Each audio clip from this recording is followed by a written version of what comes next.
Shalom, welcome to Hebraic Awakening. We are stepping out every day before we get to Passover because we want to understand the major events happening.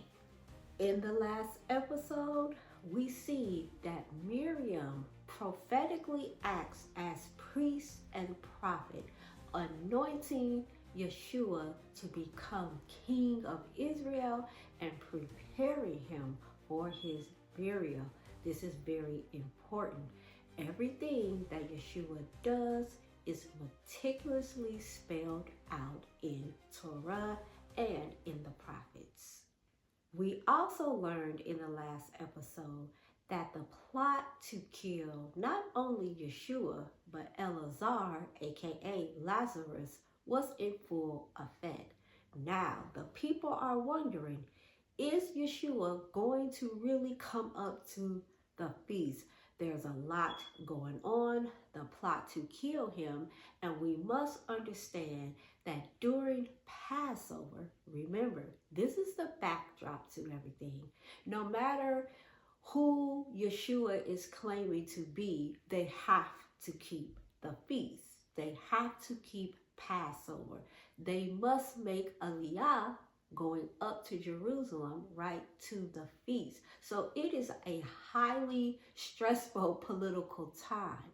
We have to remember as well that the Israelites were under Roman occupation or oppression, as I like to call it. This is why they were adamant about justice and judgment during the Passover time. I'm going to give you all of the scriptures and I'm going to put it in the comment section so that you can read all of the accounts of Messiah declaring himself, right, as king. Now, he's going to really stress to the people who he really is. Now, prior to this, he didn't really say outright who he was. Now, after his anointing, all right, as king of Israel through the prophetic act of Miriam, he is ready to enter Jerusalem and he is going to act out who he is and he is going to tell the people, but he is going to use prophecy, Zechariah chapter 9. In Mark 11, it tells us that Messiah tells his Talmudim or disciples to go and get the colt or the donkey. Mark vividly writes that this donkey has never been ridden before. This is highly important. Yeshua is going to fulfill the prophecy. However, he's not coming in as a political hero like they think. He is coming in as a humble king. This is why he chose a donkey. Usually kings that's coming to bring about war and justice, they choose a war horse. However, he chooses a donkey and he chooses one that has never been ridden before. He enters in from the east gate, specifically the Mount of Olives. This is very important. The Most High says in prophecy that he will fight his enemies and bring salvation through the Mount of Olives. So when Messiah came in on the donkey, right, the people who understood prophecy and who believed that he was at least a prophet understood the prophetic enactment. Now, Messiah's entry is twofold, right? Because we have to include Rome in our discussion, but let's step this thing out. He gets on the donkey, they put cloaks over the donkey, all right? And the people immediately understood the prophetic picture that he is about to enact. They throw the cloaks on the ground. Some even put the branches on the ground, which is palm branches. So let's pause right there. Those of us who have been keeping the feast for a while, when we hear palm branches, we automatically understand Sukkot, aka Feast of Tabernacles. This is one of the species that we have to have in the Feast of Sukkot. Now, let's get to Rome, because Rome was there watching this entrance of Yeshua, all right, into Jerusalem. Now, he is on the donkey. They throwing palm branches. They're crying out, Hoshiana. We'll get to that in a minute. And I know Rome is like, well, who is this?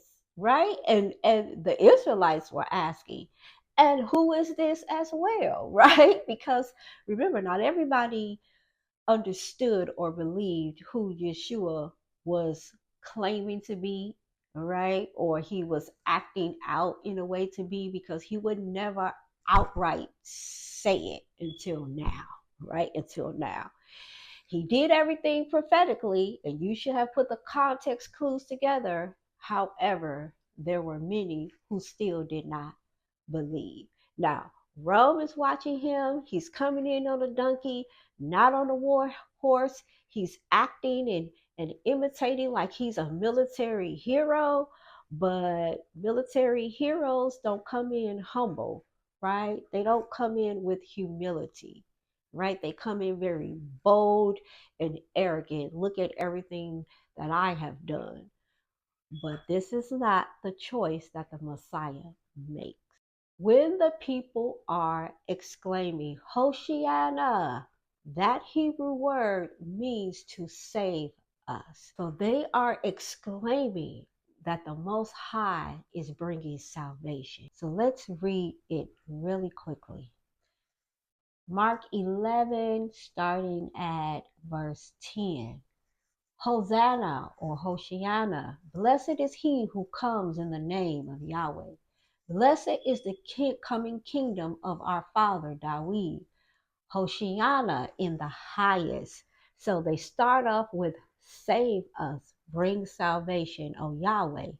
And then they exclaim that they are blessed because they understand that the Mashiach who is to come from the line of their father David. All right.